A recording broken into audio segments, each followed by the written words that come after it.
Welcome to Pretoria Prime. While Washington debates ceasefires and sanctions, a quieter storm brews, one that could rewrite global power without a single shot fired. In Judge Napolitano's Judging Freedom, published December 1st, 2025, Alistair Crook's take in How Beijing Sees the World's Hotspots opens the door to a deeper truth. Judge Napolitano opens the line to Beijing, and what should have been a narrow conversation about Gaza and Ukraine quickly becomes a frontal challenge to complacent Western assumptions. China has not been waiting to be contained, it has been redesigning the rules. That observation about Gaza reveals a pattern. Powerful actors creating ambiguity to secure strategic advantage. Crook then pivots to the far larger sweep Americans are barely seeing, a structural, economic, and technological pivot under Beijing's hand that changes leverage itself. Crook's point is blunt. What is happening is that China is in price deflation at the same time that America and Europe is in price inflation. He's right, and that contrast is central to everything that follows. The Chinese playbook has been industrial-scale deployment of automation and AI, not as an abstract research goal, but as a factory floor, price-cutting, labor-replacing reality.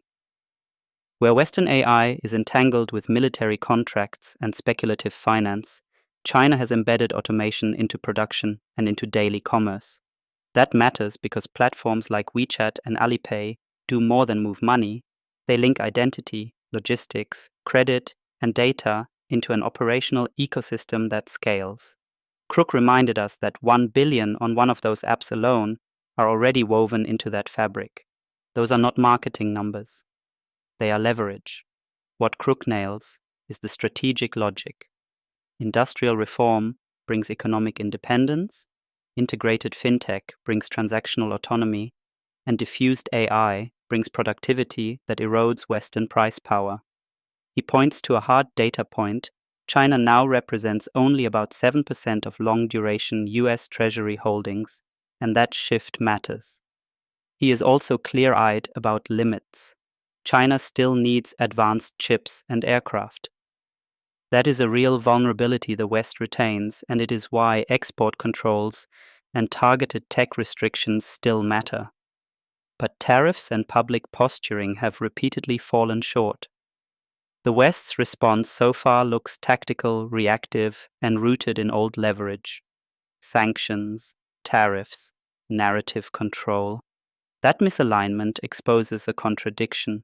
Political rhetoric assumes containment is still possible, while structural dependencies have already been reconfigured. What did Crook miss or understate? He does not claim China is invulnerable, and neither should we.